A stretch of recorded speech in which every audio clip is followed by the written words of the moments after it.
count. It's been a long election season, and now that the ballots have been cast, your family might have lots of questions, lots of fatigue, lots of anxiety. And Dr. Heather Lofton is a therapist at the Family Institute at Northwestern University, and she joins us this morning. Good morning.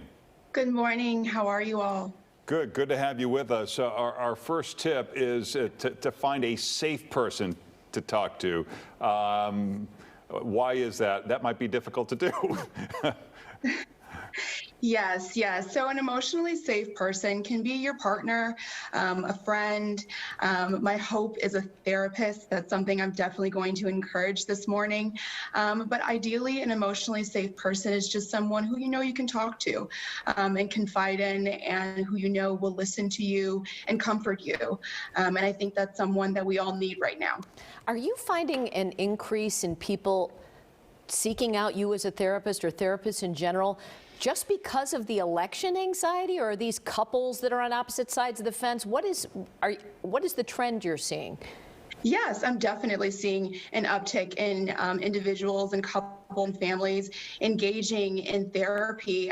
Yes, due to the election, but also the pandemic and all the shifts that we've had to make over the past 8 months now.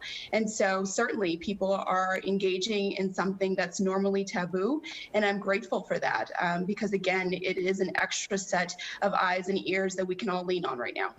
So Thanksgiving is here, and everybody walks in. And how do you kind of send that disclaimer, that warning, set the ground rules? What's the best way to do it? Yes, my hope is that everyone can send a text message, an email, a phone call to let family members know what they will not be talking about around the holidays.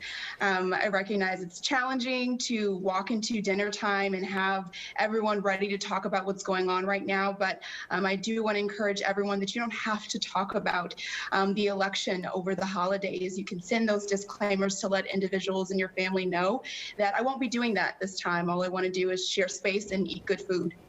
What about when you have friends that, you're dear friends with, and they are, talking about politics that you disagree with? We're hearing a lot about friendships that have totally been fractured over this. I thought you just don't talk about politics, but it's coming up all the time. What do you advise?